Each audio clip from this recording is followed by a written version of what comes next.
Okay, let's get started with our webinar. So, welcome to this webinar. If you fly around Redhill or even the airspace of South East England, then this webinar I think you'll find quite useful. And even if you don't, then stick along. A lot of what we're saying will apply to you, and you can apply it to your flying to help you not infringe airspace near you. My name's Finn. I'm here with Dan and Harry. We're all instructors at Redhill Aviation.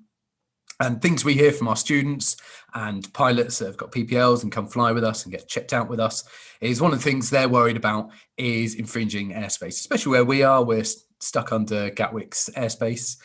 And, you know, sometimes it can be a matter of 100 feet or 200 feet between you and that airspace. And so we hear a lot from people about it's one of their concerns. So we thought we'd put this seminar on.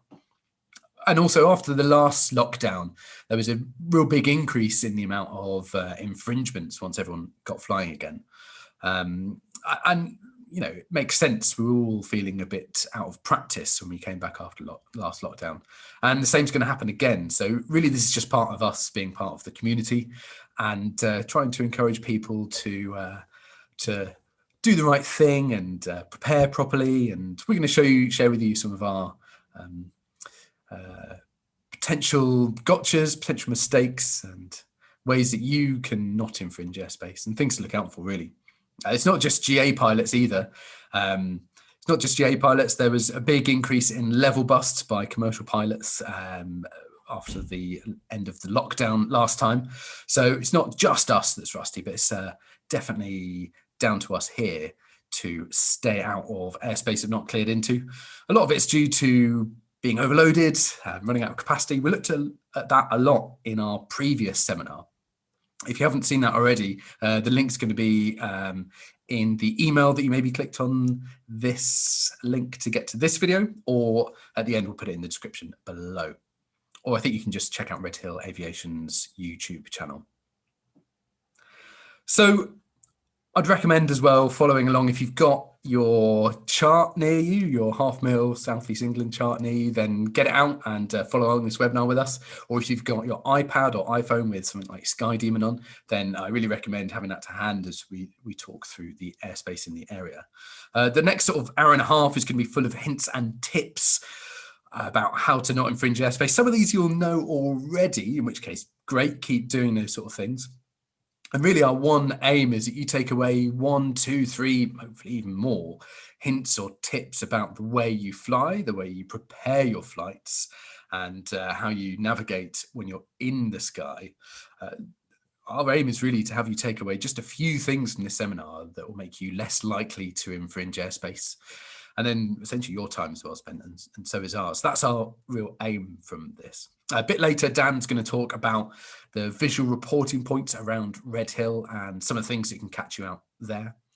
And Harry's going to talk about mastering the circuit at Redhill, sort of sandwiched between lots of noise abatement areas and around Gatwick's airspace as well. So he'll talk about how you can follow that correctly, not infringe airspace or even noise abatement areas. And at the end, we'll spend about sort of 5 or 10 minutes answering any questions you have. And if you do have any questions, pop them in the chat. We might not answer them instantly. If they're really specific and personal, we might email you an answer later. But we'll try and take a bunch of questions at the end. First, I kind of want to talk about infringements in a broader sort of sense and why airspace infringements are important. And so, well, let's start off with looking at a classic bit of airspace, a classic bit of controlled airspace at a big airport, normally about 10 miles wide. And one of the big problems with airspace infringements is that as soon as an infringer infringes, the air traffic controller has to put a big bubble around them of 5 nautical miles and 5,000 feet. Now, the problem with this, and I think you'd agree if you're looking at this situation here, that no air traffic controller is going to want to dispatch or clear this aircraft here for takeoff when there's an aircraft they don't know about here and the bubble's quite close to the takeoff path. So, and why are they really worried about it? I think the easy answer and the biggest fear, even though it's very rare and unlikely to happen, the biggest fear in any air traffic controller's mind is there's going to be some sort of mid-air collision between an unidentified flying object, you know, an aircraft that's infringed, and the big, fast jets that they're in charge of controlling and maintaining safety over. So that's the big fear. But also there's more to it than that. There's increased costs to the airlines. It costs them at least over $5,000 per go around. And time spent wasted sort of waiting at the holding point while a situation like this is going on is also going to increase their costs. Other things is if you're the air traffic controller in charge of this airspace and there's this infringement, you're probably going to be suspended while the report is run. So that's going to reduce the amount of air traffic controllers available to operate not just this airspace, but also any LARS frequencies that they also run. There's a bunch of paperwork as well for them, which, you know, they're not too interested in getting involved in. And I think really a big one for us we've got to remember is the image of general aviation and PR. I think remind yourself this, that the general public assume that all airspace is controlled and that all aircraft are tracked and being monitored and deconflicted from each other by air traffic controllers. And we know that that's not true and that something different is happening, you know, and is reasonable to happen. But it's all bad PR really for general aviation. Why else is it important? So, well, it's not only Class D sort of control zones around airfields, big airports that you can infringe. There are tons of other things you can infringe out there. One of them might be, I think probably the most lethal one would be the parachute drop zone. This is in the UK. This was a fast jet that just went through a parachute drop zone a few years ago and, you know, wasn't far from causing some serious harm. So that's obviously something you'd want to really avoid. Gliding sites are another big one. Whilst they're not technically notified airspace, they don't actually, you know, they're just warnings on a map. There's lots of stuff in there that you wouldn't want to fly through. For example, you can just about see on this picture, there's a big cable coming from this glider. It's often how they're winched into the sky. And if you flew through that, that would be the end of you and your aircraft, and probably also the person in this glider, and probably also the person on the ground operating the winch, and maybe some others as well. So really dangerous place to fly around this when there's glider launching going ahead.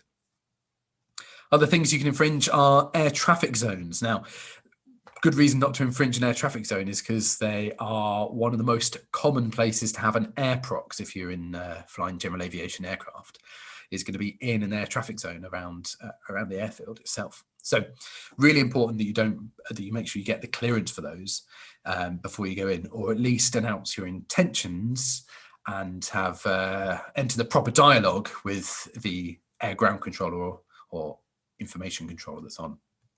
And if those words I've just said sound a bit complex to you, it's all to do with radio telephony. In a couple of weeks, I'll show you the dates later, we're running another webinar about how to master radio transmissions. So if you think that'd be helpful, join us for that one. Danger areas you can also infringe. Tons of stuff happening in danger areas you don't want to get involved in, whether it be tanks practicing shooting or naval aircraft towing targets. Restricted areas and prohibited areas, illegal to fly in under some circumstances. So make sure you stay clear of those. It's not just your classic controlled airport airspace that we're sort of worried about here. And there's also the sort of temporary airspace that gets put up around incidents. Sometimes these are put up last minute and can be hard to spot. So we're going to show you how to avoid that later. And sometimes they're around festivals or air displays, which is obviously where you don't want to be flying around either, because you have to stop the show and you cause lots of inconvenience. And it's not terribly safe to be flying our aircraft straight through the middle of a display. So there are all the sort of reasons you wouldn't want to infringe and why it's important. But why does it happen? Luckily, almost all infringements are really rare. People don't want to deliberately infringe that. And I saw that in the chat earlier from Andrew saying, look, I don't want to infringe. And you're quite right. Most also have many causes. There's not normally more than one reason as to why people infringe. And I've got most of this data coming up now from the CAA report. They do this report every year. And this is from the 2019 one about the causal factors why people infringed. And distraction is the main cause, being distracted by something. So what kind of things might that be?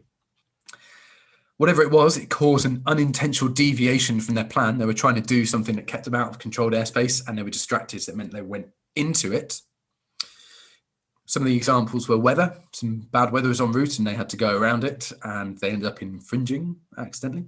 Mechanical or technical failure. So this, you immediately think engine problems, but this could also be an iPad that's not working properly. A passenger, they could be excited and causing distractions that way. They could be unwell and you may be distracted and you may actually go and change the plan of the flight due to that. You may change the plan of the flight due to weather as well, or you may not get the air traffic control clearance that you were really, really hoping from. And then that meant you were following a plan that maybe you hadn't thought through properly. Other things that can happen are to be unfamiliar with the avionics or equipment. You end up spending too much time heads in, not aviating and navigating, too much time heads in, fiddling with some buttons on the plane. Other things that happen often are, and this happens really often, is misidentifying ground features. And the report says it's usually towns, and we're going to look at that in a second. But also misreading the chart as well, confusing what the chart says about what the airspace is. So you look at a chart and you think it says one thing when in fact it says another. We're going to look at some common gotchas for that in a second. The report said that 70% of people, in their opinion, didn't plan their flight properly. Some of these people didn't plan at all. Some of these people just planned to fly too close to airspace. So we're going to talk about what we recommend with that as well. Some other factors involved from this report that I think are worth mentioning is that 70% of aircraft that infringe airspace have a moving map with them. But over a third of those people that infringe with a moving map, they've turned off the one thing that could stop them infringing airspace, or they're not aware that that moving map can provide alerts telling them about infringing airspace. 15% of people, they had it on board, but it wasn't in sight. So some of these reports were pilots had put it in a pocket behind a seat that they couldn't get to, or in their bag in the back where it wasn't any use. 8% of people, believe it or not, had deliberately switched the alert off, possibly because they'd had too many alerts. We're going to talk about how you can tailor the alerts to be correct for you in a second. 3/4 of people, and I think this is quite interesting, they were either in contact with air traffic control or using a listening squawk. And I think I could talk for both me, Dan and Harry here when I say whenever we fly, we always talk to air traffic control and get the highest level of service that we can or is appropriate to our flight. One of the things this report mentions, which is one of the reasons we do this, is that Farnborough got many infringers out of airspace before the operators of that airspace, whether it be Heathrow, Gatwick, whoever, before they noticed the aircraft is actually infringed. And this meant that although there were infringements, there's been a big reduction in serious infringements because of people being in contact with ATC or using a listening squawk, which we'll talk about in a second. So there's some good news here as well. Question is, how do you go about avoiding infringements? That's what we're really here to find out. So my biggest tip is, if you're inside controlled airspace, you generally, and there are some exceptions to this, can't infringe that controlled airspace. So I really recommend that to all of you when you plan your routes, it's much easier and safer in terms of airspace infringement to route through big chunks of airspace that are in your way, rather than trying to pick your way around it where there's different levels of airspace stepping up and down and there's more complications and also more traffic. Being inside controlled airspace is a really safe, good place to be. And so I'd really recommend using airspace more, being inside it more.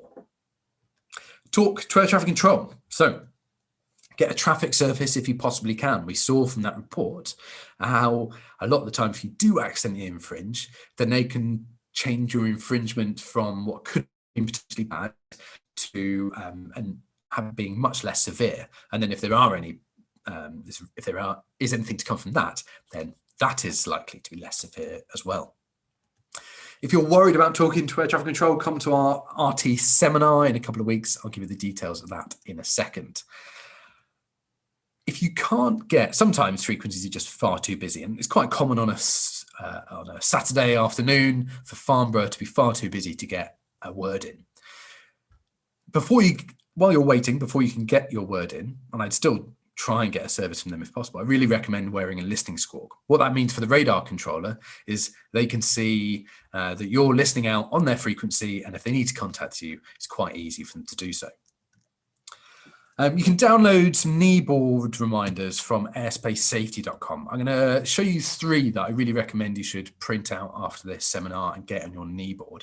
The first one here is the list of all the different listening squawks in England and Wales here.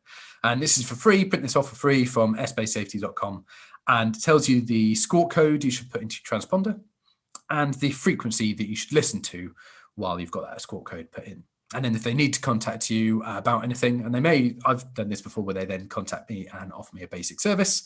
And often actually with Southend, they will even go further than that and offer you an airspace transit if it's useful. So it's really worth doing if you can't get word in on the frequency. Another one is just the areas and the frequencies of all the LARS services in England and Wales here. And there's loads. There's very few areas that you could be flying in that wouldn't be covered. And this third one is one of my favorites, and we're going to go through it more in our next seminar, the seminar after this one. And this is just a really good way of structuring your calls to air traffic control. So before you even call them up, you can just maybe quickly write in or even just think about what you're going to say. And you can make a really nice professional sounding call to air traffic control. It's going to make you feel more confident about calling them. And it's going to make the air traffic controller feel more confident that you know what you're doing, and it's going to be more likely that you'll get that airspace crossing that you're after. So all these 3 I recommend you print out and get on your kneeboard. Other ways to avoid infringements are using a moving map. Now, we saw how lots of people that infringe airspace already have a moving map with them. So I'm going to talk about ways you can make that work for you, and so you don't fall into some of the common sort of mistakes. And I think rule number 1 is the iPad should be like secondary. I'm not one of these people who's going to say you shouldn't use it. You really, really should. Even if you're a student, I think you should be bringing it onto your lessons, even though you can't use it for practicing navigation or in your exams. I think the iPad should be secondary though. Have your route on a chart and a plug, a bit of paper with your route on and a chart with your route drawn on it. And you may think why, but all of us have seen this symbol before where our phone or iPad is running out of battery. It's happened to all of us, and this is one of the classic distractions that would cause you to have, or may make it more likely for you to have, an airspace infringement. And my next tip is another benefit of having a route on a chart and a plug is that you will have a greater understanding of that route. It kind of forces you to plan your route better if you've got to draw it on a chart and see the things you're doing and write it down on the plug. And I'd say plan manually, do the maths yourself. Don't just be lazy and go to Skydemon and print off the plug.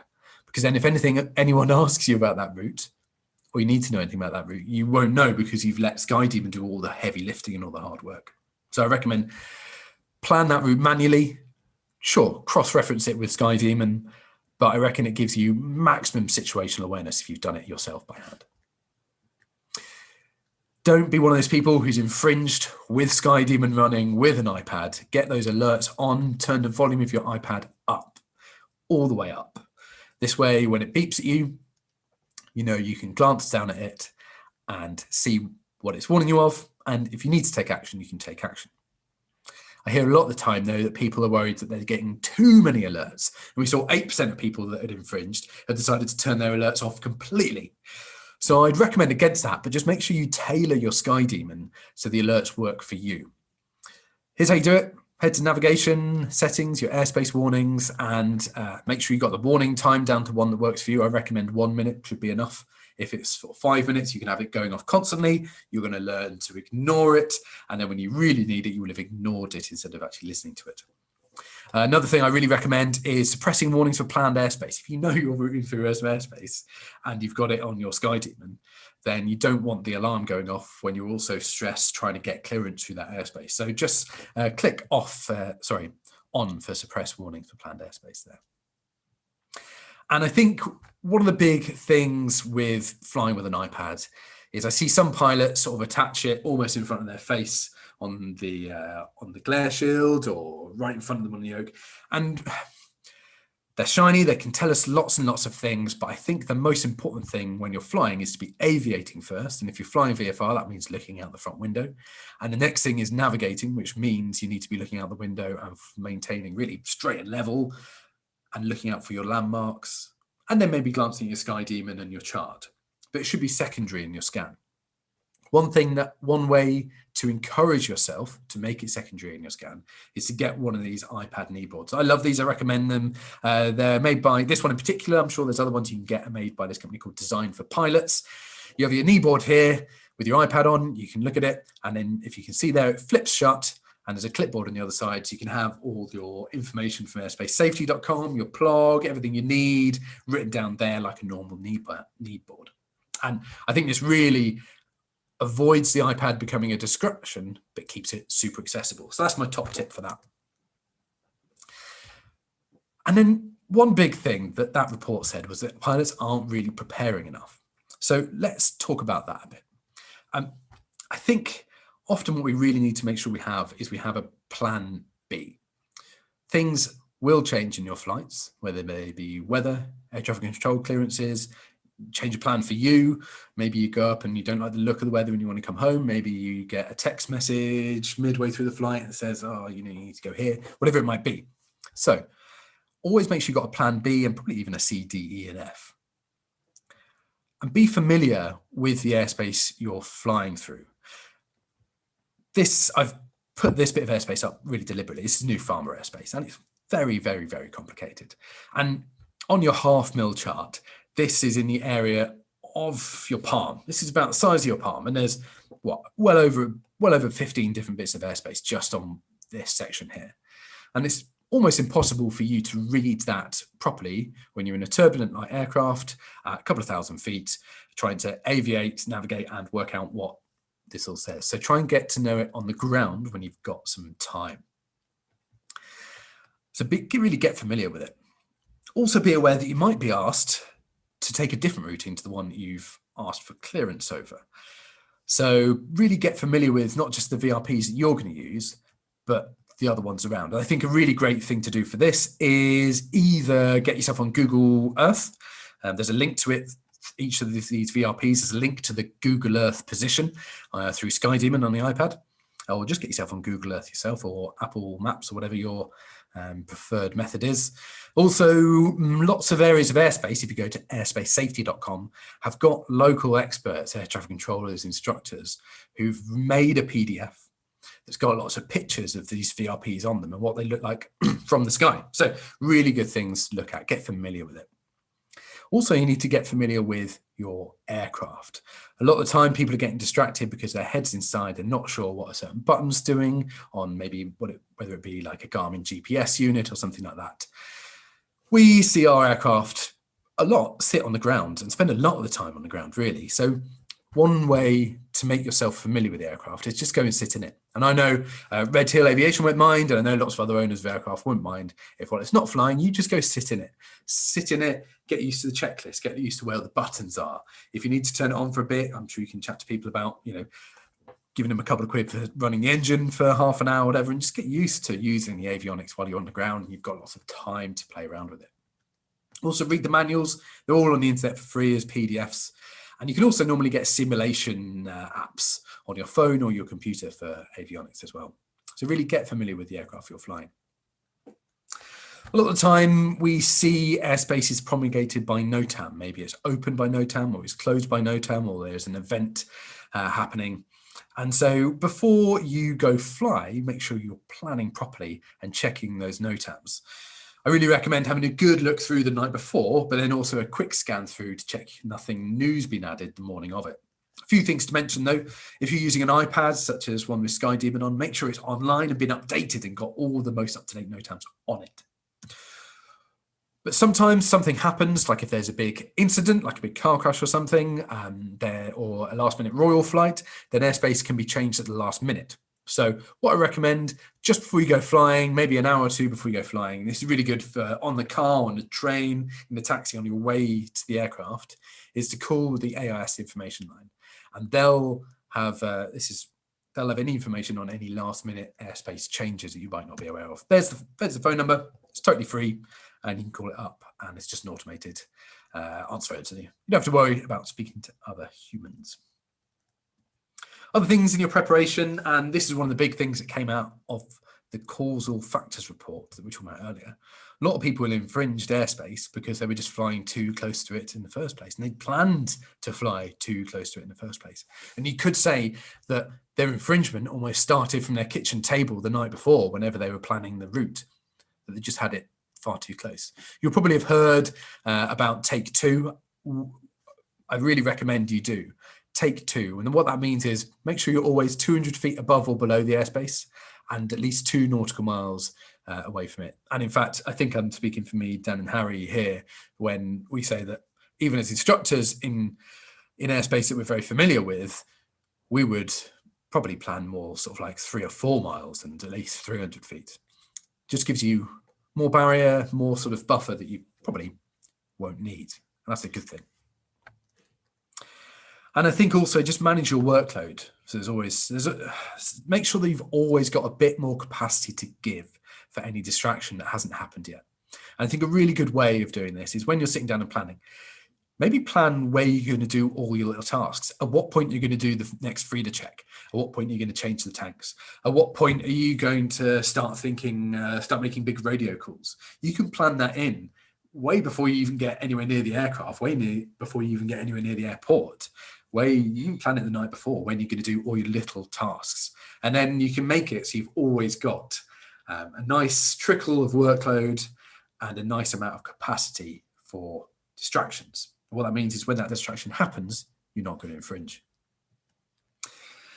Another thing that we saw a lot of was people misidentifying towns. And we're going to talk about this a little bit. So, and in fact, actually, when we start talking about more specific examples, in a second, I'm going to talk about the airspace nearby Redhill, and then Dan and Harry are going to talk about Redhill and the procedures going around it and how not to infringe there.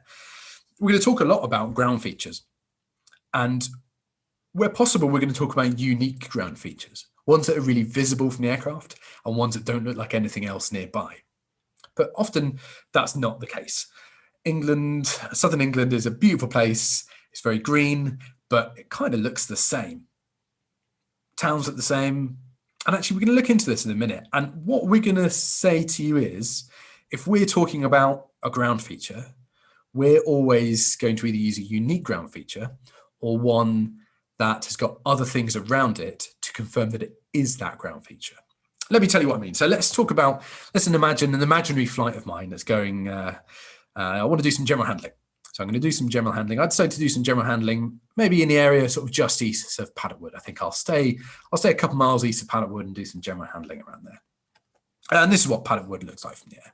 So I go Paddock, I identify it. It's got the big industrial buildings. It's got an east-west railway line, and it's got a road running north and south. And so I go and do my general handling to the east over here. And, well, is that okay? Is it okay to be a couple miles east of this location here? I've kind of tricked you a little bit because this isn't Paddock. This is the town to the east of Paddock called Staplehurst. You see here, all of the town is south of the railway line, if I just show you again. And I think if I'd gone and done my general handling a few miles east of Staplehurst, I would be infringing in a parachute drop zone, possibly even in the ATZ as well. And so it'd be unsafe. And rightly, I think I'd have there'd be an MOR filed and things would follow up on that. But it's easily done because if I look at Paddock here and Staplehurst, really, they both kind of have the same things going on. They've both got the road north-south, the railway line going east-west. But in fact, this is what Paddock looks like. The industrial buildings that really stick out are to the north of the town. The railway line runs east-west, and you see the roads coming out to the south and north here. So I think it's really, really important when you're using especially towns, but a few other things as well, but especially towns. And this is what this report said, is that one of the common ways to infringe is to misidentify a town. And you're going to hate me because what I've shown you here, what's on your screen here, this isn't even Paddock either. This is in fact Marden, the town in between Paddock and Staplehurst, which looks kind of the same as well. This is in fact Paddock. It's got the industrial buildings to the north, main bit of the town to the south. There's a railway line running east-west, and there's a road going north-south. But we see how these three towns are right next to each other and look exactly the same from the air from 2,000 feet at 100 knots. I mean, the only real difference in Paddock is there's this railway line that curves around. But I know from experience that you can't really see that until you get a bit closer. And it's these industrial buildings that really stick out. And so just be a bit careful that you're not looking for just those industrial buildings, that you're looking for something else as well. Use those ground features really wisely. Here's the thing, all railway lines look the same from 2,000 feet. All motorways look the same from 2,000 feet. Hills look the same. Lots of towns, as we've just seen, look really similar. Lots of towns, the really sort of ones that are leafy and full of trees, sometimes they're invisible. The trick really to make sure you don't misidentify towns is to use unique features. So make it not just that town, but something nearby it. That town with the railway line with the lake 10 miles to the north, that would be a beam to this, and that hill to the south. And you can keep building this. And this really all comes, you should really all be looking at this in your preparation stage. What do those waypoints look like? What do those ground features look like? Really get used to what they look like and the things around them as well. So do use ground features. And we're going to show you the ground features we would use. But if they're not unique, then back them up with another ground feature. Be careful. Also, another thing I want to mention is be careful not to climb or descend too early. One common way to infringe around Redhill, I'm going to show you some of the ways you might do it in a second, is to get somewhere, think you're overhead there, and to climb and or descend. So don't forget that just because a waypoint's going under the nose of the aircraft doesn't mean you're actually over it. In the Cessna 152, a couple of thousand feet, there's a couple of miles of ground distance covered up by the cowling. So just be a bit aware of that. So what I'm going to do now is I've got Skydemon up here, and I'm just going to talk a little bit loosely around some of the airspace around Redhill. So let's bring this up. So here's Skydemon, and it's going to look a little different to your half-mil chart, but I think you'll get the gist. Here's Redhill over to the west here, and here's Headcorn that we were just talking about here with the parachute drop zone. And so Headcorn's really hard to find because it's just all grass, and it's also got parachuting up to quite a high level, so you essentially can't really fly over it. So that's really one to avoid. And just make sure you're aware of using paddock wood and identifying the correct area so you don't fly too east of paddock wood. And in fact, while we're talking about paddock wood, I really like drawing a line between paddock wood and this real unique ground feature of Buell water.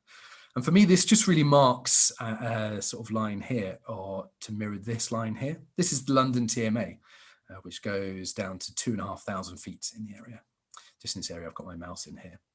And so I use this feature by imaginarily, if that's a word, drawing a line from paddock wood down to Buell water and making sure I'm staying sort of southeast of that line. And I know at that point I can go up to about 3,000, well, the airspace starts at 3,500 feet. Other areas around Redhill to be aware of. There's Rochester here. Rochester's quite high. It's up at about 450 feet. So its ATZ goes almost to the base of controlled airspace. So you're not really, I wouldn't really want to fly over the top of it. I wouldn't want to try and squeeze in the sort of 74-foot gap of airspace between the top of their ATZ and the bottom of the London TMA. I think that would be asking for trouble. Yeah, so just be aware of that. It's not easily spotted. And there's lots of motorways nearby that you might try and use to stay clear of it. But often what we find is these motorways are quite easily misidentified. Maybe the M26, I think it's called, no, the M20 and the M2 or A2 look kind of the same from the sky, but they mean different things when you get to them. Other airspace around here, I'm just going to quickly mention. There's Southend airspace here. They're really, really good at issuing transit, so really don't be afraid of talking to them. They're really good at it. Sometimes have their airspace closed as well. You can see Skydemon is telling me that at the moment. So just read that note down very carefully. Double check that it's telling you it's deactivated at a certain time and not that it's activated between a certain time. And same for the city airspace here. Unlikely or less likely to get clearance through there, and you can't really, it's not really likely you want to fly over central London Air, but some really good visual points to keep you clear of both of those. Hovering over what's called the QE2 VRP, which is the Dartford crossing to you and I. A big bridge, really great visual, unique reference point you can fly to, and it's just going to keep you clear of these two. As you come down here, I don't know if you can see just underneath this base of controlled airspace for Gatwick here, this area I'm going around with on my mouse now. This is where it goes down to 1,500 feet. And a lot of the time, which Dan's going to talk about in a second, we route in and out this way. Normally via Bower Beach, this reservoir here, and you see often we, one easy way to clip controlled airspace here is to climb a bit early, like I was saying a second ago. So make sure when you get to Bower Beach, you're well clear to the east of it, so you're looking out your side window and it's well behind you before you start climbing. And same when you come back towards Redhill through this route. Make sure that you've descended in good time to be down below 1,500 feet, probably about 1,300 feet before you get to Bower Beach. Other things to mention in this area are Biggin Hill, busy airport, Biggin Hill, with some big fast jets and some Spitfires and lots of general aviation aircraft. Really, most of the fast jets are contained within the ATZ or on the approach path here. It's a bit faded there, but just where the mouse is there, it's the approach path. There is a new approach coming in, which is going to bring the aircraft around Kenley and up to the opposite runway. It's not in place yet. So at the moment, you'll only really see them inside the ATZ, down the approach path, and occasionally maybe at sort of 2,400 feet in this area. But just be aware of that. But other things to mention for Biggin Hill that you probably will see is most of the VFR traffic to from them routes via Sevenoaks. And a lot of them use the M25 as a route just north of the M25 here to Sevenoaks. So just be aware of the extra traffic here. I know it's not necessarily related to airspace infringement. Slightly bigger ATZ than normal, so 2.5 nautical miles wide, because they've got a runway that's more than a nautical mile. So just be aware of that when you start to get close. And there's a couple other things closer as well. You can see on Sky Demon here, there's this picture of a hang glider. Now, there's a hang gliding site here, and you might think that's just people jumping off a hill with a sort of glider thing on top and they go into their little sleeping bag thing, but there's a bit more to it than that. They also do winch launching of hang gliders and paragliders. They also have paramotors here, and you'll regularly see them, not just in this circle, but sometimes making use of the lift from this ridge or these ridges down here. So again, an area not to fly over, because even though it's not technically airspace, because they're likely to do things such as winching paragliders into the air that won't be too helpful to fly through. And then you've got Kenley gliding site just to the west of that. It's an old disused airfield, and it can be, although less so nowadays, has a similar runway orientation to Biggin Hill. So it can look quite similar from the air, but it doesn't have all the big buildings associated with Biggin Hill. But they still do gliding there. It's fairly often active. There's no way of finding out if it's active or not. So really give it at least a couple of miles berth. Don't overfly it. They have to winch they have to tow or winch their gliders up as well. So just be aware of that. And I think Dan's going to mention as well, it's quite close to the junction VRP, so just be aware of that. Moving across to the west here, a couple of things to sort of point out here and give you some tips about how to remain outside of controlled airspace. Big one here is the London CTZ around Heathrow Airport. And that goes down to the surface here. There's some really good visual sort of references you can use to stay south of that. And the first one is this little oval on the map that you probably can't see from your YouTube screen. But this is the Epsom Racecourse. It's a big white grandstand. We're in front of a huge green area of the racecourse. So it's really visible for miles and miles away. So that's a really useful reference point to keep south of this. And also you've got this disused airfield here at what they call Wisley, which I'd never heard of before. It's got the Ockham VOR there. They're basically the same place, used interchangeably with Wisley and Ockham. But yeah, big disused runway there. It's well over a mile long, big, wide, and it's really obvious from the sky. And so if you draw yourself an imaginary line between there and Epsom Racecourse and remain south of it, then you remain south of the London CTR. Towards the south, in the same area, you've got this area of Gatwick's airspace that goes in this bit down to 1,500, but then soon after down to the surface. And I think really there's no point flying too close to that, so get yourself at least on or north of this ridge. Now, make sure you don't confuse these two ridges, but if you're smart, you can use them to keep you north of Gatwick's airspace. There's this big gap in the hills here for Dorking, which is really obvious. And that helps you differentiate this northerly ridge from the southerly ridge. And maybe also make sure you can see both ridges and that you're flying at least overhead, if not north, of the northerly ridge. And that will keep you well out of Gatwick's airspace. And then moving off to the west here, you've got Farnborough, big, complicated bit of airspace here, poorly labelled on the chart, and you can't really see, because the airspace is so complicated, any of the ground details beneath it. So just make sure you've studied that really wisely on Skydemon and the chart before you cross it. A couple of things I just want to mention. First is this sort of stub here, goes down to 2,000 feet. I think that's an easy gotcha because it's poorly labelled on the chart. So to remain clear of that one, just if you draw an imaginary line between Ockham, Wisley and Guildford, then if you just remain south of that line you've drawn yourself there, then you'll remain clear of it. Speaking of Guildford, the VRP is towards the centre of the town, which actually geographically is towards the south of the town. When you're flying towards Guildford, the bits that really stick out are the industrial buildings right to the north here. And they're really visible for miles and miles away. And they're the things you'll probably start to fly towards, but they're really, really close to controlled airspace. I recommend trying to aim for the VRP that's sort of halfway between the train station and the cathedral in the centre of town. And if you look at the line, the ridge line here, it's not too clear on this chart, but essentially the centre of the town in this VRP is where the ridge sort of drops down and where Guildford is. So you'll see that there. So those are some of the things to watch out for in the sort of region of Redhill, and hopefully some helpful reminders about the visual reference points that you can use to stay out of it. I'm going to pass over to Dan now, who's going to talk about that in a bit more detail and the visual reporting points to and from Redhill. Dan, over to you. Thanks very much, Finn.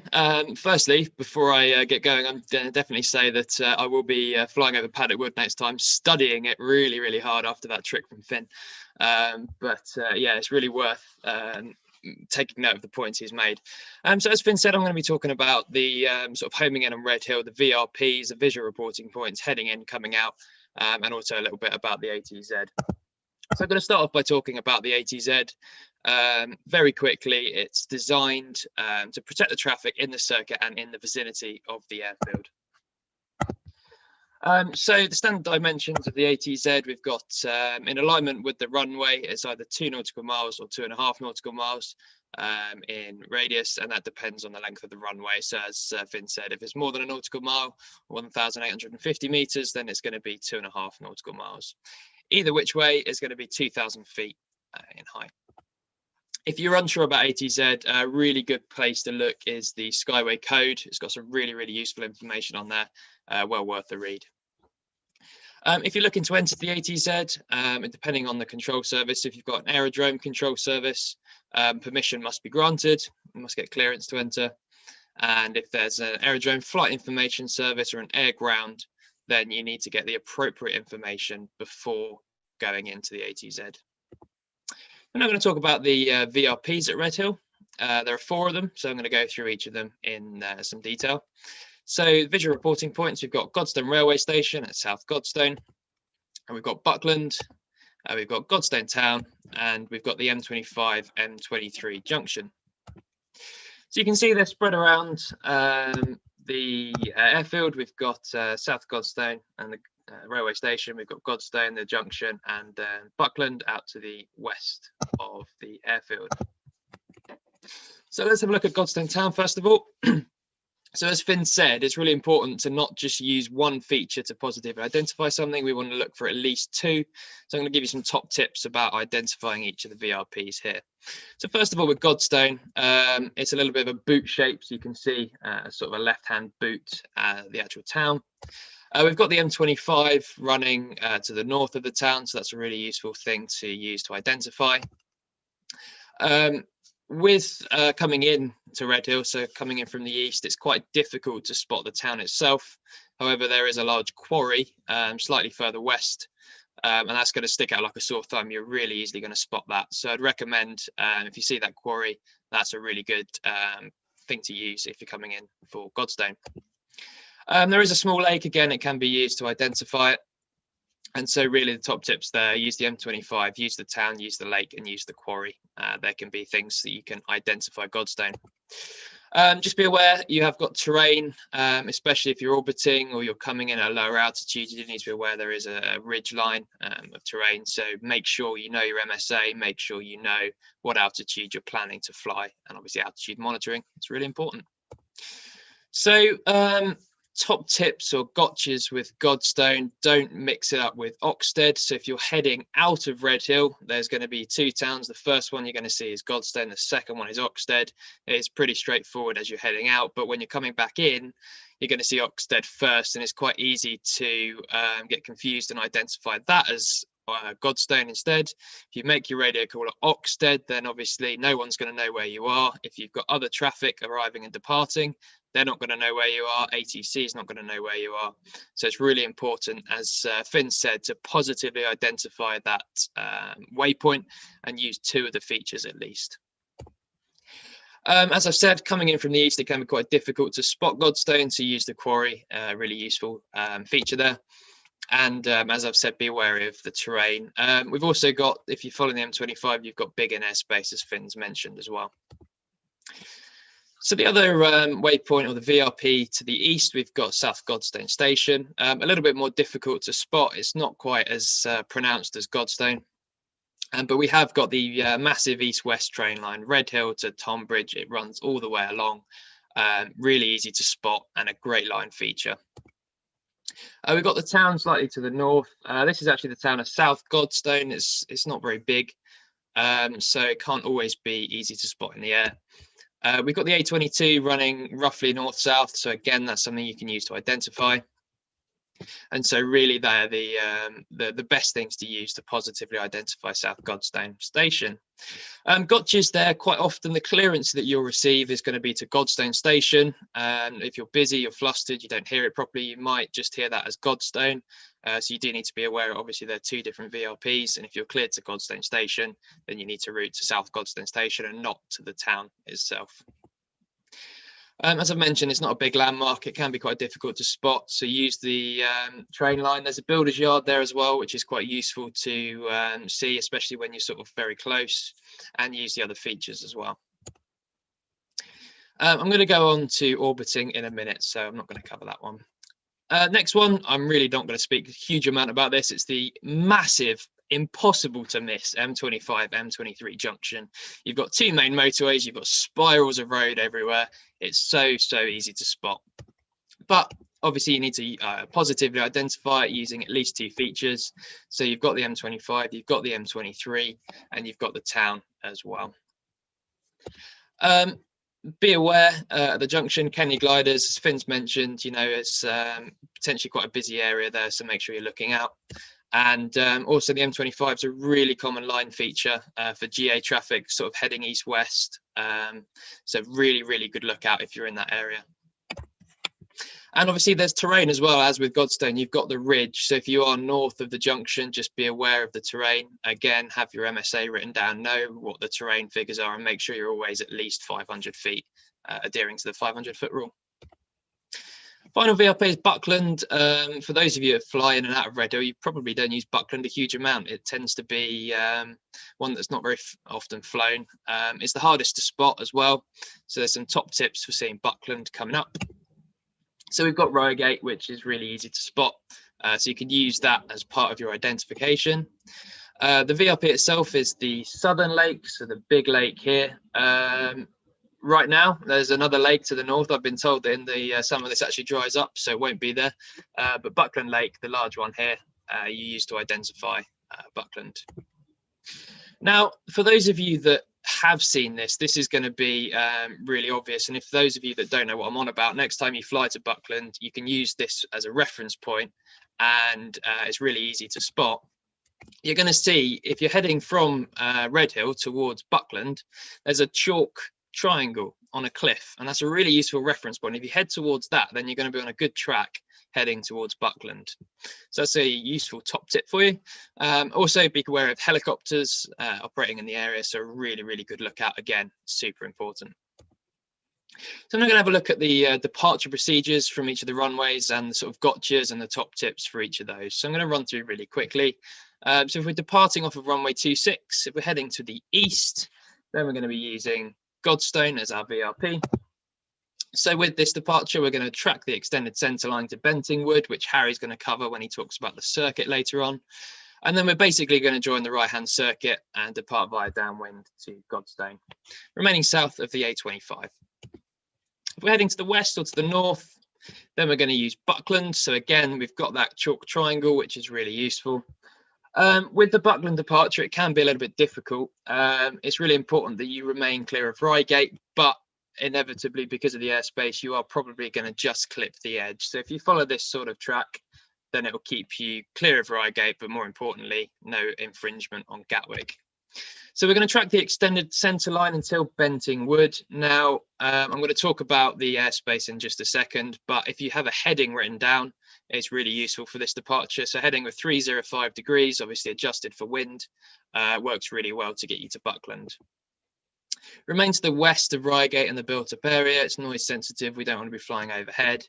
But as you can see in the shaded area here, this is actually quite a hot spot for airspace infringement. So yes, we want to turn at Bentingwood, but you don't want to be going beyond that into the Gatwick airspace. You can imagine just a few more seconds maybe of following the extended centre line, you'll end up in Gatwick. So it's really important to be aware of your position on this departure. Runway 08 heading out to the east. We're going to use South Godstone or the Godstone Railway Station VRP. It's quite a simple departure. So you're going to climb straight ahead, extended centre line. Harry's going to talk about Henhoff Farm in a minute, so you've got to remain south of that. And then really we want to intercept the railway line in a timely manner. That doesn't mean, you know, turn north and then follow the railway line. But if you make a slight track adjustment so that you're north of the railway line a little bit sooner, it gives you that separation from the Gatwick airspace. You know, we're talking about take 2. Actually, we want to take more than 2 miles if we can. It's just about giving yourself that buffer. Especially if there's a northerly wind, it can very, very easily blow you south into the airspace.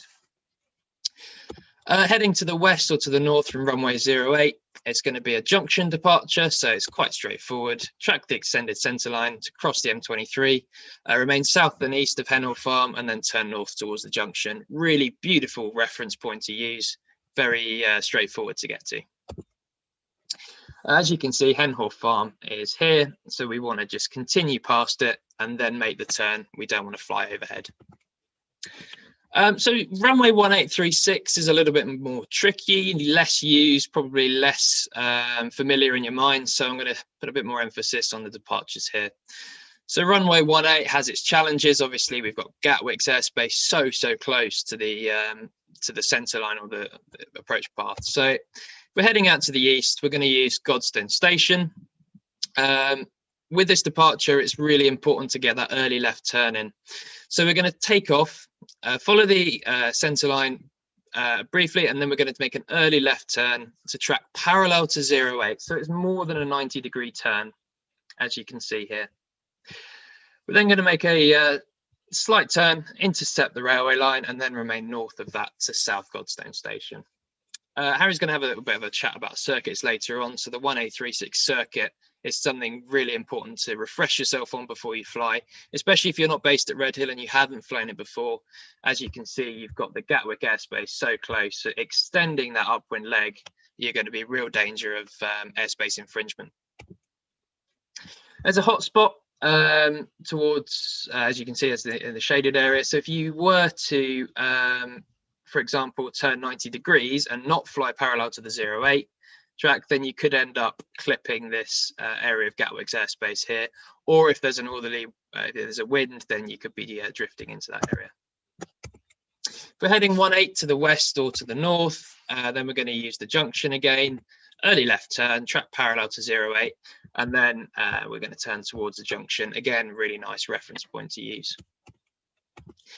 Runway 36 heading to the east, we're just going to go to Godstone, track the extended centre line, and then a right turn to follow the south side of the A25 all the way to Godstone. Quite a nice departure. Heading out to the west, it's slightly different to the other procedures in that it doesn't end at a defined visual reporting point. It's a bit of a strange one. So in the operations guide for Redhill, the instructions are to track the extended centre line until crossing the A25, and then commence a left turn to route north of Reigate. So we've got the town of Reigate here. Basically, in the end, we're going to end up north of Reigate and slightly south of the M25, but there's no predefined VRP for this one. So if I overlay this diagram, you can see take off after the A25, make that left turn, and then report north of Reigate. So you're going to be slightly south of the M25 and slightly north of the town. So I'm now going to talk about the arrival procedures. Before I do that, just remember, if you have any questions, pop them in the chat box. We'll answer them at the end in the Q&A. We'll try and get through as much as we can. So arrival procedures. At Redhill, you need to obtain the ATIS before your first contact with Redhill. Thinking about time management, get that nice and early, get it written down, then you don't have to worry about it as you're trundling towards Redhill. In the RT brief that we're going to give in a couple of weeks' time, we'll give you some more info about that, but you do need to give the ATIS code and the QNH with your first contact as well. It says here, make your initial contact 5 minutes before the arrival VRP. Really, that's an absolute minimum. You want to give yourself a little bit more time, so maybe 10 minutes before the VRP. Certainly tune the frequency, be listening, have the ATIS already, ready to make that call a minimum of 5 minutes before the VRP. So the arrival VRPs are the same. We've got the 4 that I've just discussed, and for each runway, and depending on whether you're coming in from the northeast or west, is a different VRP. So I'm going to talk quite generally about just arriving from the east from Redhill to Redhill.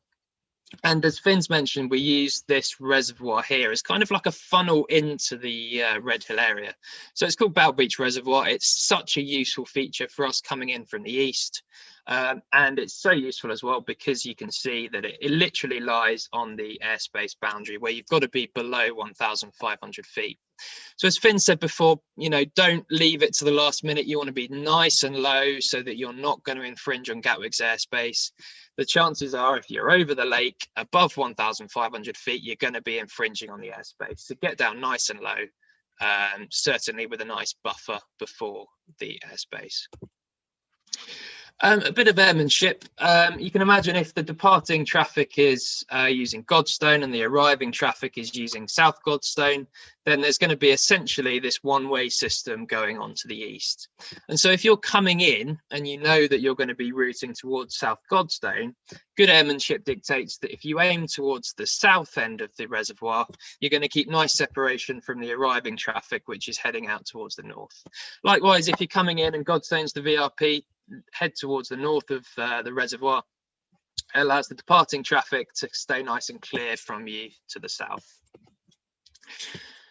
So if you're going to South Godstone Station, you're going to want to remain to the north of the railway line. Just gives you that extra separation from the Gatwick CTR here. As well, if you're following the line feature, it's useful to have it to your left-hand side because you can see it as well. Don't be too far north because, again, you're going to be in the way of the departing traffic. Vertical profile is really important here. So you've got Gatwick at 1,500 feet and above. So we need to be 1,500 feet and below. Obviously, thinking about safety margins, take 2. We're going to be probably a maximum of 1,300 feet on the arrival. And as I said, aim to be at or before Bow Beach at your level of 1,300 feet. If it's turbulent, you're probably going to want to fly at 1,200 feet. If you're coming in from the west, we don't really have that predefined point like Bow Beach. It's less of a funnel, more of a fly to the VRP. But you're going to either be flying to the junction or to Buckland. And so it's really important to maintain a really good lookout here. It is a very busy area of airspace. There's going to be departing and arriving traffic, as well as quite a bit of helicopter traffic as well. So really, really important to keep a good lookout in this area. As I've mentioned, you want to make your radio call nice and early. At Bow Beach is a good place to do it in the east. We don't really have that for the west. So, you know, at a minimum, you want to be at Dorking, making your call for Buckland. And then if you're heading towards a junction, sort of the latest you want to leave it is a Beam Buckland. Before you get to the VRP, make sure you've done your descent. As you can see, if you're at 1,500 feet or above here, technically you're not infringing on this airspace. However, because you're routing to Redhill, very, very quickly you could end up infringing vertically into the Gatwick zone. So you want to make sure you descend nice and early, be at or below 1,500 feet at your VRP, and then give yourself a nice clearance, so maybe 1,300 feet coming into the Redhill area. It's worth mentioning as well, people have been given from Buckland something called a direct approach, and it's not something that's written down in the Redhill manual, and it can very easily be confused with a straight in approach. And so I'm just going to briefly talk about that now. So say you're at Buckland and they give you the clearance for a direct approach to Redhill for runway 08. It doesn't mean straight in approach. It doesn't mean that you can go straight onto final and onto the runway. What it means is you're cleared straight in, but you've got to follow the procedure, essentially like the departure was, whereby you're keeping clear of Reigate town, but you're also not infringing on Gatwick's airspace here. So if you're at Buckland and you're cleared a direct approach, it's not a straight in approach. You've got to fly essentially the reverse of the departure procedure and keep clear of Reigate and clear of the airspace here. Worth mentioning because not many people have heard about it, but it is a clearance that has been given before. Speaking of clearances, what happens if you don't get a clearance? Either you've made your call and no one's got back to you, or the radio is just so busy you can't even make that call at the VRP. What are you going to do? Well, obviously you can't enter past the VRP if you haven't got clearance. So what are you going to do? The most sensible thing to do is to orbit. So you want to orbit in a suitable place to remain clear of Redhill until you receive that clearance, or until you are able to make the call to get your clearance. Considerations you need to make when you're orbiting. Well, the first one is airspace. You know, you've got to make sure that in the orbit you don't end up infringing either into Redhill where you're not cleared to go, or worst, into Gatwick zone. So situation for you, you're heading towards South Godstone Station, you haven't been able to get your clearance. Which way are you going to orbit? You're going to orbit to the left, or are you going to orbit to the right? Just think about that. Pop it in the comments, actually. That'd be really good. I just want to see what you guys think. So you're heading towards South Godstone Station. You haven't received your clearance. Are you going to orbit left, or are you going to orbit right? Let's see what you guys think. So pop it in the comments, and we'll see. Hopefully someone comes back to me with their thoughts.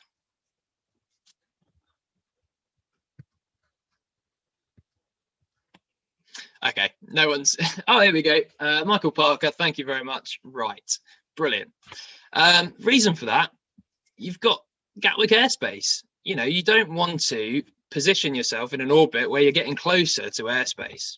So in this situation, absolutely, we're going to orbit to the right, or make sure that we are north, making sure that we're not getting too close to Gatwick. Other considerations, other traffic. So we want to make sure we maintain a lookout in the orbit. It's really easy to get consumed in the process of orbiting and neglect the lookout. You know, these VRPs are hotspots for GA traffic. By the nature of them, you're forced to fly over them. So they're going to be busy areas, so make sure you maintain that lookout. A really, really big risk is disorientation. If you're in the orbit, it's quite easy to suddenly find yourself disorientated. And so top tips really, if this does happen, first of all, to avoid it happening in the first place, try and maintain situational awareness by keeping the VRP and the airfield in sight during your orbit. That way you know roughly where you are, because you know the VRP's there, you know the airfield's there. It keeps you aware of your surroundings. However, disorientation can happen. So top tips for you, look at your DI. Think about what heading you were flying originally to get to South Godstone Station. So it's probably a heading of about 280 degrees.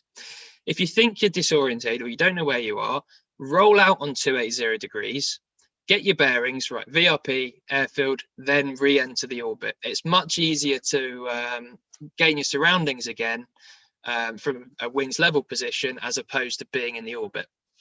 But obviously don't make, you don't want to be flying straight for too long, because then you're going to go towards Redhill, which is the area you're not cleared to go to. Joining the circuit then, I'm not going to talk about it in too much detail. Harry's going to talk about circuits later on. But a top tip for you is head on to the Redhill Aerodrome website, get the fixed wing guide and print off this diagram here. As you can see, it's got the VRPs on it, it's got the circuit on it, and it is a really useful aid on my kneeboard for me to plan my arrival into the circuit. So before I even get that clearance, I can look at that and go, right, I can expect this arrival onto this leg of the circuit, for example. So carry the printout. It allows you to visualize it before you get your clearance. It allows you to stay ahead of the aircraft, so you're not waiting for that clearance to then start thinking about it. Actually, you've thought about it already, and then you can plan for that before you get to it. So just think about this then. So you're, how are you going to join the circuit for runway 26 left if you're at the junction? Well, if you're from the junction and you're heading for 26 left, then you're going to be joining right base. That's how you would join the circuit. How would you join the circuit for runway 36 from South Godstone Station?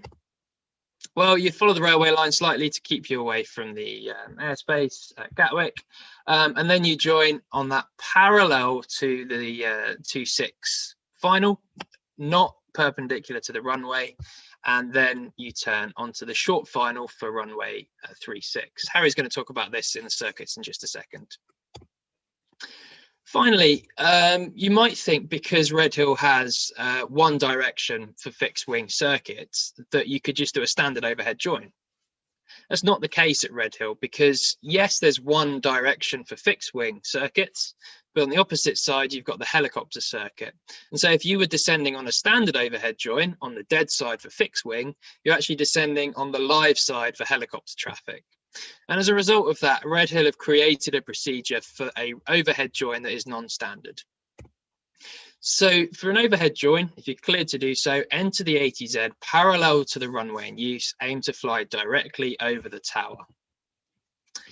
And this is the most crucial bit about this. Altitude monitoring is the most important part of this procedure. If you imagine you've got Gatwick at 1,500 feet and above, you've got circuit traffic at 1,200 feet, and you're instructed to fly at 1,400 feet. You've got such little buffer both ways for either infringing the airspace or infringing on the circuit traffic.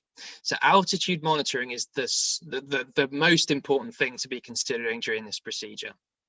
Don't allow yourself to get distracted by the overhead join and neglect the altitude monitoring. So how do you fly it? Well, you make your call overhead when you're flying over the airfield perimeter fence. Don't wait until you're over the middle of the airfield. As soon as you fly over the perimeter fence, make that call to say that you are overhead. ATC will then give you one of two options. They'll either clear you for an early turn to join downwind, or they'll require you to continue the procedure and fly essentially a full circuit. If you're cleared to turn early, then you're at 1,400 feet. And then you make the turn, you've got to descend to circuit altitude to 1,200 feet and join the downwind leg. Just bear in mind, if you're in the circuit, say you're on base leg and you are number two, so you've got your aircraft in front of you on final, you've seen that, you're happy with your position in the circuit, and you're about to turn final, you look out of the direction of the turn and you see this Piper PA-28 hurtling towards you. It looks like it's very close to you. It would be very disconcerting. So it just highlights the importance of that altitude monitoring. You know, if you're in the overhead join, don't descend below and infringe on that circuit traffic. You might think, oh, the airspace, I'm worried about that, I'll just go a bit lower. Don't do that because you've got the circuit traffic at 1,200 feet. It would be really disconcerting and very dangerous if you were flying lower than 1,400 feet. There'd be a real risk of collision there. So that's it from me. I'm going to hand over to Harry now. He's going to home in specifically on the circuits and the ground procedures at Redhill. Don't forget, if you've got any questions, pop them in the comments box and we'll answer those at the end. But I'll hand over to Harry now. Thank you very much, Dan. Thanks, Finn, as well. Guys, I hope you've enjoyed so far today. We're coming towards the end of the webinar today. But if you've got any feedback, if you've enjoyed it, if there's any questions that have come up, if there's anything that you want to see more of in the future, leave us a little comment. We've got 2 more of these webinars to come. And then in the longer term, we might look to produce some more of this sort of content. So if there's things that you're a little unsure about and you want clarification of, give us some feedback and we'll be able to put it to you in a video. So without further ado, here we go. We're going to look at some of the local procedures here at Redhill.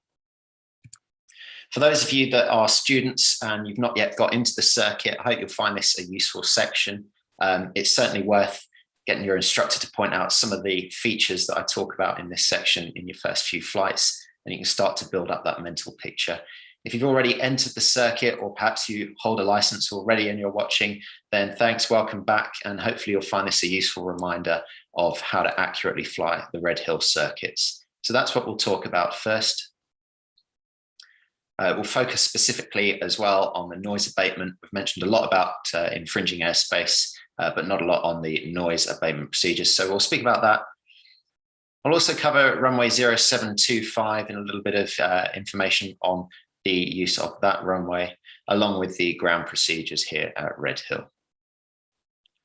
So sit back, here we go, Redhill circuits. We have a local flying area with Gatwick in agreement, and this allows us to operate alongside their controlled airspace. You do, however, require a serviceable transponder to operate in the zone. So if you're visiting, make sure you've got this equipment, and if you are equipped, you're using it. We have an aerodrome control service. We have ATC at Redhill. So that means you do require clearance, as Dan has mentioned. And it's a very busy aerodrome as well. We're home to fixed wing and rotary traffic, as you all know. And this means that we have two circuits in use at all times. We have the fixed wing circuit and the rotary circuit. When we are using the east-westerly runways, so 0826 or 0725, all of the fixed wing circuits, as you can see in the diagram here, are to the north. There is no dead side. All of the rotary traffic operate to the south of the runway. I had a comment earlier from Edward. You were looking at trying to find out what the airspace category was for that little triangular bit here. You can see you've got the circular ATZ here, and off to the bottom left corner, that's also part of our local flying area. So it leaves us with a slightly abnormally shaped ATZ compared to just your usual ring, but it's actually part of Redhill's airspace for that little triangle there. You can see the dark blue shaded area, Edward, is Gatwick's CTR, and that extends from the surface to 2,500 feet, and the lighter blue area being the CTA that sits above us. So guys, you can see how close we are to this controlled airspace and how important it is to adhere to the correct circuit pattern. The image also shows you the right frequencies. We've mentioned in the previous webinar, make sure you've got these written down. You carry them with you on your knee board. The circuit altitude at Redhill is always 1,200 feet, and we do operate using QNH here. Looking at 18 and 36, those of you that have flown on these runways will know that this circuit can be a little bit more challenging. So we'll cover this in some more detail, but you can see when we've got this runway in use, everything to the west is rotary, everything to the east is fixed wing. So again, this reinforces why we don't have a standard overhead join, as Dan has already said. So Gatwick's CTR and CTA is very close to us. So what can we do about this? Well, we've mentioned Tape 2 many times already, but altitude monitoring is key here. Make sure you've got the aircraft trimmed in the circuit. You know your workload is higher in the circuit, so give yourself that extra capacity. Accurate trimming is really important. Also, correct for drift. The wind can play a huge part in infringements. And let's just say you were flying towards one of these great features that you've had many tips about identifying today. Just because you're heading towards it, pointing towards it, doesn't mean that you're actually tracking towards it. And you could well be homing, so you're never actually going to get there. You're going to get blown into the controlled airspace. And when you're already close to the CTR, then that's a potentially hazardous situation for an infringement. Google Maps, get on it after this webinar, have a little look and really familiarize yourself again with the area prior to booking in to come flying with us next month from the 12th of April. Also, Sky Demon, carry it with you and use it if you have it. If you don't have it, you can get a free trial, and it's worth trying out. If you're still learning in the early stages of your flight training with us, this is something we'll look to introduce to you a bit later as you go through the course. So early days flight students, we're really focusing on the handling skills first. But if you've already got your license or you're a more advanced student, then definitely recommend it. Look out at all times as well. So the circuit's very busy. The controlled airspace is a massive thing to think about, but don't let that be at the expense of your lookout for other traffic. Okay, at all times, the whole point is we're looking to avoid mid-air collision. That's why we're looking to avoid infringements. So it's no good saying, oh, well, I didn't go into the controlled airspace, but I did hit the helicopter, because that's what we're trying to avoid here. So starting then with the circuits, runway 08, we're going to look at first. You can see on the image here that the upwind leg starts from the airfield in the bottom left of the image. You climb straight ahead and you must pass to the right edge of the farm, which I've got circled here in red. It's quite easy to spot. It sits just to the east of the M23. It's a noise sensitive area. We get quite a lot of complaints at the aerodrome from this place here. So make sure you pass to the right of it. You can then turn crosswind to track to the right of the M23. And you can continue and then turn downwind once you have, there'll be a positive feature that we can point out to you when you go flying. There's a little barrier on the motorway with a sign, but the key point really is, guys, remain south of the A25 here, which you can see in red at the top. A lot of noise sensitive areas along there. As you continue along downwind, pass between the two built up areas you can see circled in red to the top here. You'll come to a lake. Once you pass that lake, you can make the turn. You've got to make sure that you stay clear of the built up area, the large built up area that you can see here in red. So the guidance in the document is to pass over the middle of Benting Wood, and that's to keep you clear of this large built up area here. When you go to turn onto final, make sure you anticipate that turn so that you're not overshooting. And then you can join the extended center line. If you do overshoot, it's going to put you dangerously close to the CTR. Now coming the other way around that circuit, looking at runway 26, there's just a few extra points to note here. On the upwind leg, you will clip the edge of the built-up area, but when you turn onto your crosswind, make sure that you've passed the edge of it and you're over the middle of the wood. We're looking to avoid that noise-sensitive area there. You can see the water treatment plant as well as you pass up towards the end of the crosswind leg, followed by the lake, and that's a good marker for you to turn. But the key aim here is looking to pass again between the two built up areas at the top of the image here, circled in red. Continue downwind, remaining south of the A25, and you can make that turn onto base leg once you pass the M23, keeping yourself between the M23 and outward lane. You can see I've got the farm circled again here, so it's key that you do not pass over Head Henhall Farm. Turn final as soon as you've passed it, and get yourself lined up and stabilized for approach. So that's the easiest circuit of the two runways that we operate. If we look at 18 and 36, it gets a lot more complicated. So if anyone here has had any difficulty on this circuit in the past, you'll know what I'm talking about. It gets quite busy. So here's a few tips that can help you to alleviate that workload. On the upwind leg, climb straight ahead when you're using 18, and it's going to be an early turnout. You can see from the image here, we've got Axis Lane, which actually isn't so easy to spot from the air. What you can see quite clearly are some of the yard type buildings just off to the left of the climb out there. And that's a real warning sign to have started your turn. The actual guidance is to have turned onto crosswind before passing Axis Lane. And this puts you really close to the ground, only about 200 feet, if that, above the ground. The reason being, you can see the CTR is the dashed line and below in the image here. So we've got a second bridge which is circled that passes over the M23, and that bridge is actually inside of the CTR. and that actually leads out from axis lane. So there's a few good visual cues there. Remember, we said we're using a couple of features to positively identify. That turn onto the crosswind leg, you can also see from the image here, is not a 90-degree turn. So you're turning more than 90 degrees onto crosswind to track parallel to 08 and 26. That's really important. Otherwise, you get very dangerously close to the CTR.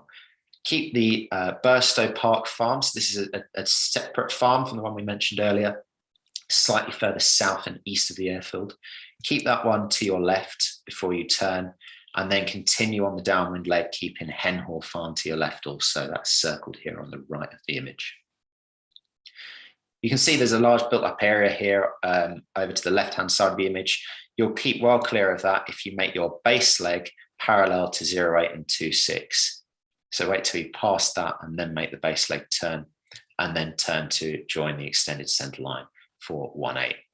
Thing to note here, guys, is there is a displaced threshold on runway 18. I'll talk a bit more about that threat in a moment's time. Runway 36, this is the fun one. So you're climbing up and straight ahead on the upwind leg, making sure to make that turn to track parallel to 0826 runway for the crosswind leg. You're going to stay south of the A25, which is the red line at the top there. And you can turn downwind as soon as you pass that M23, as long as you keep Henhall Farm to your right-hand side, so you pass to the left of it. Continue on the downwind leg, and you can see here it's a non-standard base leg. So you can pass Burstow Park Farm, and as soon as you passed it, you can turn base leg. So the base is again tracking parallel to 08 and 26. You've got to keep north of axis lane at all times. So positively identify that as you're coming down the downwind leg is a top tip. Look out for the road, and as you are coming down on the descent path, it's going to be a more than 90-degree turn onto the final 436. And that's a really short final leg, you can see here. So that's why it gets quite busy. Great. How can we make this a bit easier for ourselves then? Well, we've mentioned threat and analysis, threat and error management analysis before. We're going to use a little bit of that here. So the key threats on runway 36 are that you have the rising terrain on departure.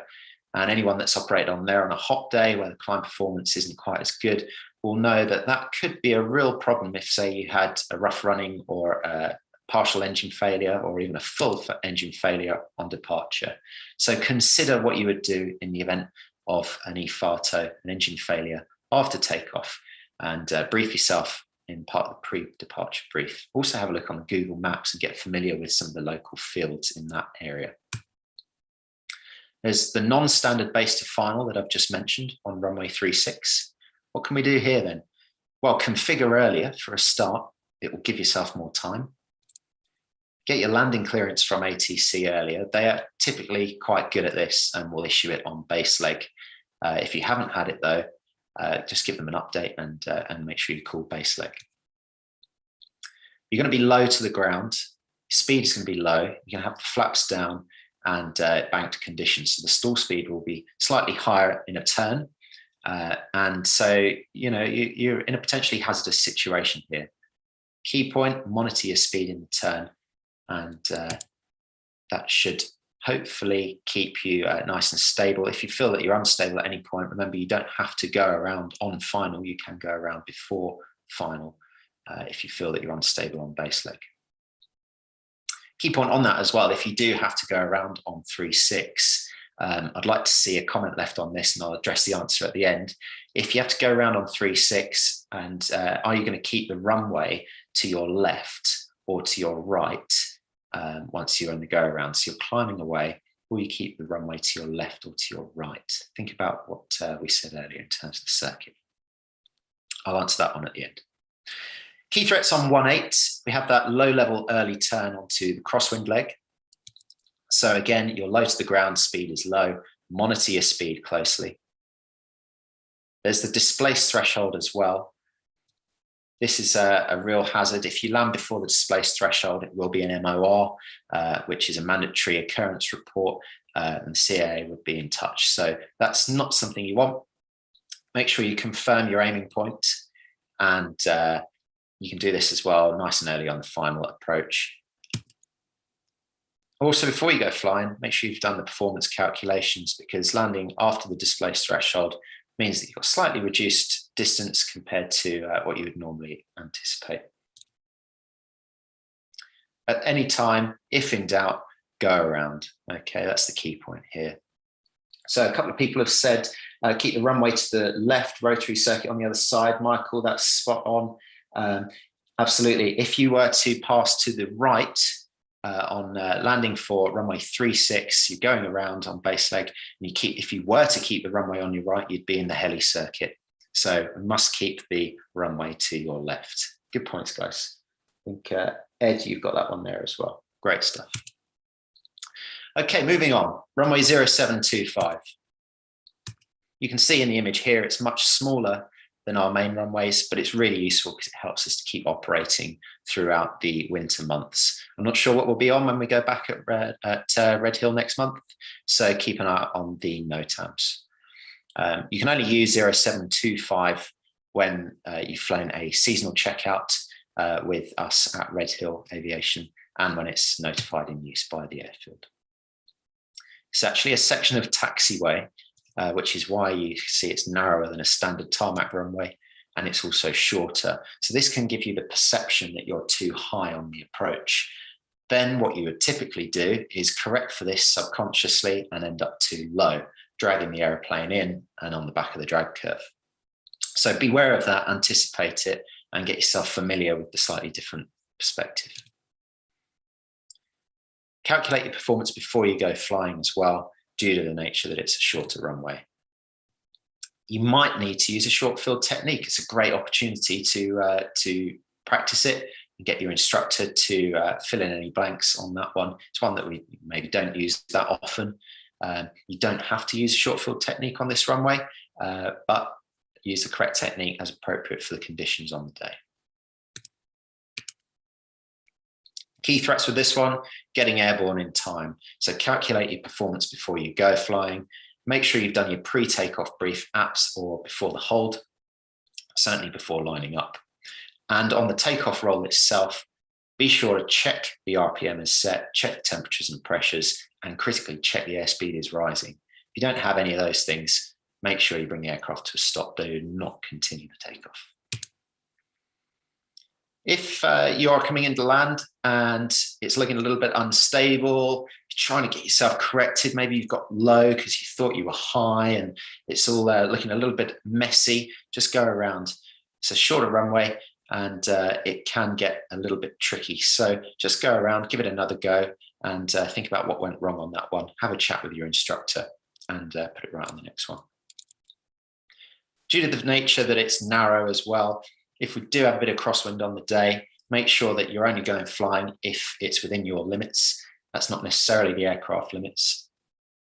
And that you use the proper crosswind technique. Again, if you're unsure, just go around. So final little bit, guys, before we take your questions and Q&A, looking at the ground procedures now. Key points that apply at all times. Taxi at a walking pace, slow walking pace at Redhill, all times. Take care, particularly on the grass. Taxi slowly, controls back, and that'll keep you and the aircraft nice and safe.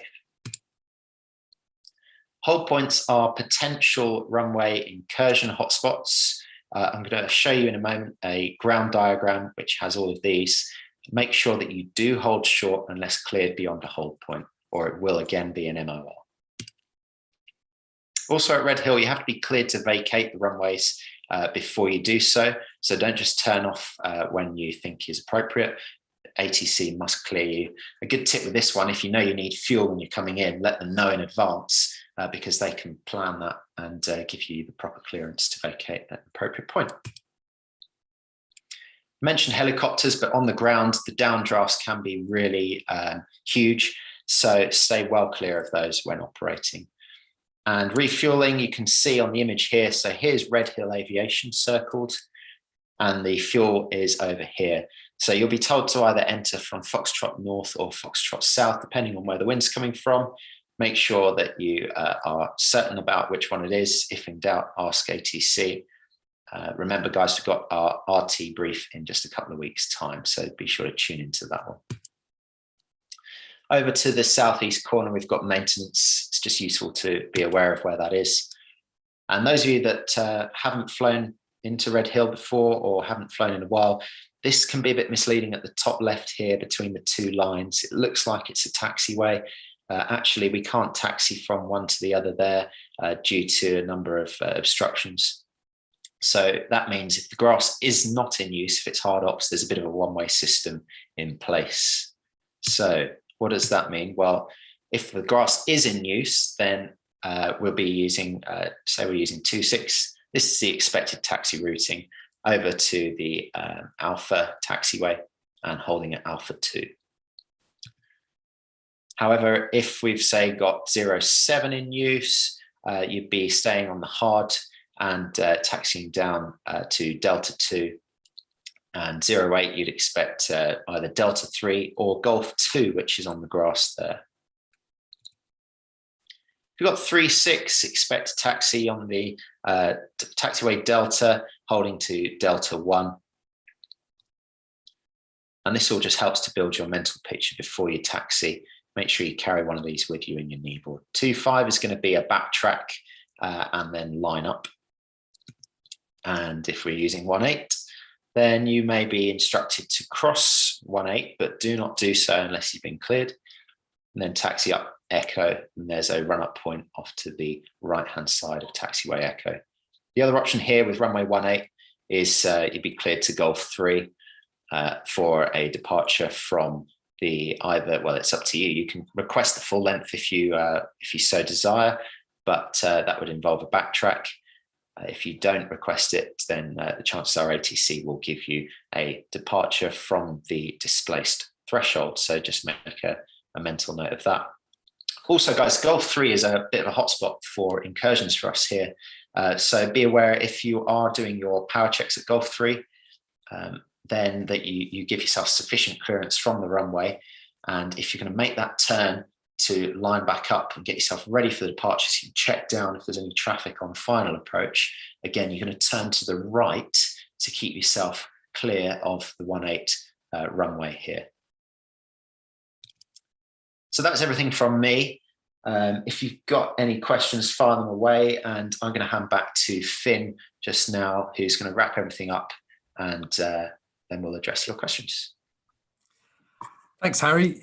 Some amazing points there. In fact, quite a lot of information, really, we've kind of thrown at you guys over the past sort of like hour and 15 minutes. So I want you to take a little second and think about what the big learning moment was for you over the past hour and a quarter, or what you're going to change about the way you plan your flights. I think for me, what really got me thinking was Harry asking me about the go around from runway 36. I suddenly thought, I'm not actually sure entirely what I would do. So that really got me thinking. Thanks for that, Harry.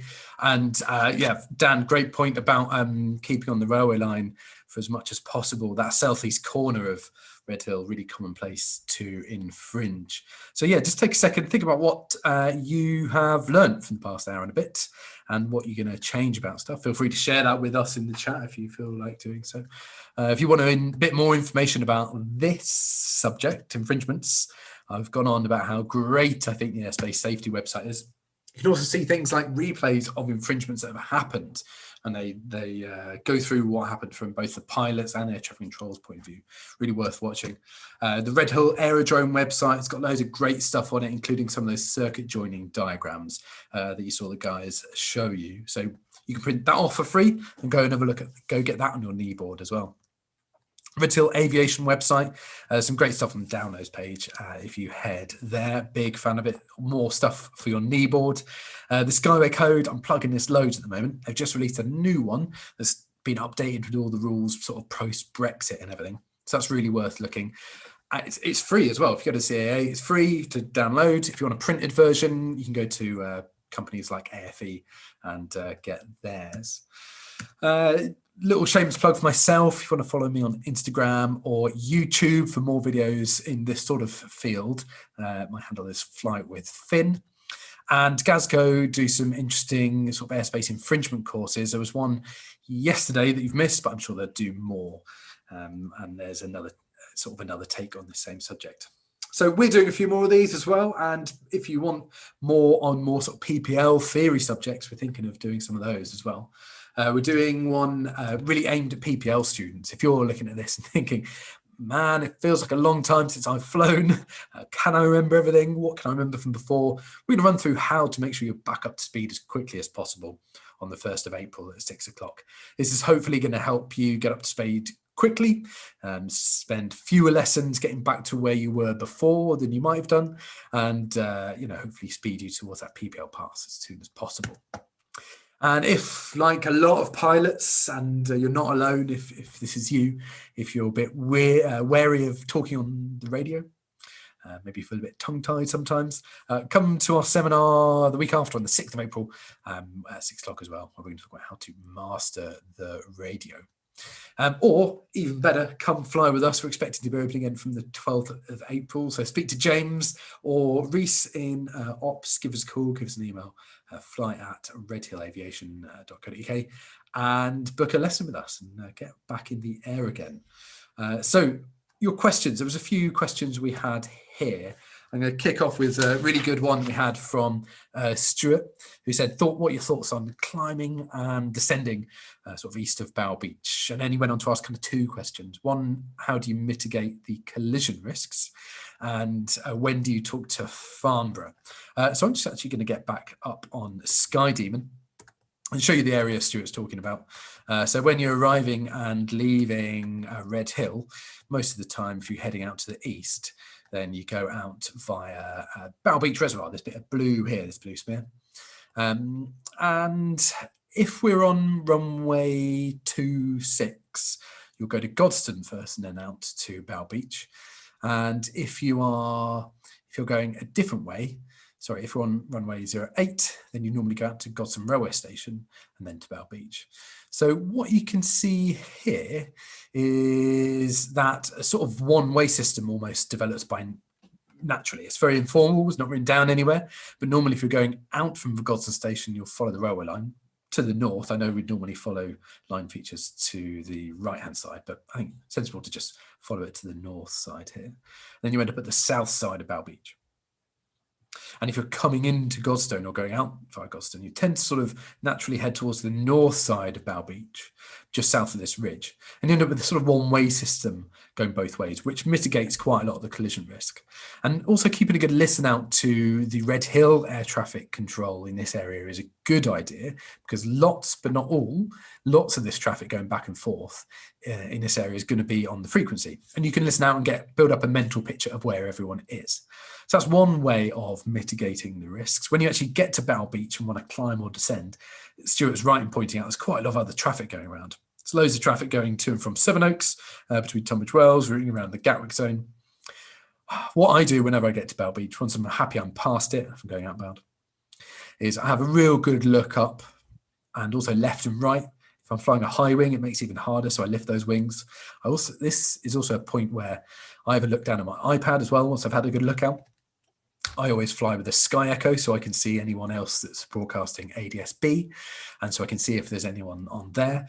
And that's my ways of mitigating the risk of climbing up in towards somebody. And I think you make a really good point. It's busy, and really all we have is our lookout, and then those extra aids such as listening to the radio in this area, probably Farnborough, and also looking at iPad and Sky Demon, so adding to where you want to look, basically giving you an idea of where to look for traffic. So that's hopefully answered your first question about ways to mitigate sort of collision risks in this area. The second part of your question, you asked about Farnborough. At what point would you leave Redhill's frequency and start talking to Farnborough East in this area? Now, there's no hard and fast rule on this, and I would change what I do depending on the situation. So, for example, if I knew there was lots of traffic in this area that was going to Redhill, I may want to stay on Redhill's frequency for longer. But if it was quite quiet, then if I was going outbound and it was quite quiet, then I may want to get a radar service from Farnborough, or at least a basic service at very least, as early as possible. So sometime after Oxted. And the other benefit of doing it after around sort of Oxted or Edenbridge area is actually this part of the flight's quite quiet, quite low workload. You've taken off, you've done your Frida checks, you're now just flying straight and level, and you haven't really got anything to do until you get to Bow Beach. So a really good place to put a nice easy task like changing frequency in. So I don't know if that answers your question well, except the only other thing I would say to that is I get rid of Farnborough a few miles east of Bow Beach when I'm on my way inbound to give myself a nice calling up inbound at Bow Beach gives Redhill a lot of time to organise what's going on in their circuit, because you're only about 5 or 10 minutes away at that point. So hopefully that's answered you, basically saying there is no rule, do it as per the things happening at the time. So hopefully that's answered your question. Let's see what other questions we've got here. Ed said, question about Farnborough for later, the different levels of CTA around Farnborough. Do you need separate clearances to zone transit these? Looking very confusing. And Ed, you are totally right. It is very, very confusing bit of airspace. Really plan your flight through there really carefully. And, you know, I wouldn't be scared of it. It's totally approachable, and Farnborough are very amenable and friendly and will offer crossings. I've never been refused from crossing their airspace. You can treat all their different little fillets of airspace as one zone as far as you're concerned. So when you request a zone transit, tell them what route you want, and you don't need different clearances to go through different parts of their airspace. The one thing I'd say just be a bit careful of is if you end up outside one of these fillets and then wanted to go through another bit, maybe climbing up into it, then that could be a potential gotcha. So for example, I don't know, say if I told you you crossed from north to south, they kept you at, I don't know, so they kept you at below 2,500 feet. You went through via Tongham, and then you came down here, and they said, you know, it's now just a basic service or a traffic service. Now you're no longer in their airspace. Then you may think you can climb a bit higher or something, but you can't because they've got this other bit here. So as soon as you leave their zone, which you'll know because they'll tell you, well, you'll know where you are, but also they'll tell you your service has changed to either a basic service or a traffic service, whatever one you've requested. So hopefully that answers your question, and that you can just ask for a clearance for the whole thing, but just be careful once you're out, you need clearance to go back in again. So hopefully that answers your questions. Harry, Dan, you got anything to add? No, great. That's great, Finn. One thing that I missed out of mine, I'm sure everyone knows anyway, is just the arrival and departure procedures. Obviously, it says runway 26 or 08. It includes 26 left, 26 right, or 25 as well. Just worth adding in, something I did miss earlier on. Yeah, really good point. And it can get complicated, especially when someone says something you're not used to hearing, like 26 right, because you use 26 left all the time. Yeah, that can be an easy way to land on the wrong runway. So yeah, okay, well, if there's no further questions, then guys, thanks so much for tuning into our webinar. We really appreciate some of the positive feedback we're getting back from them. And please add to that, or even if it's negative feedback, we want to hear it. How can we make this better for you? It's all about you, and you know, we're trying to improve safety in the community that we fly in. So thanks again for coming. Hope to see you at the next one.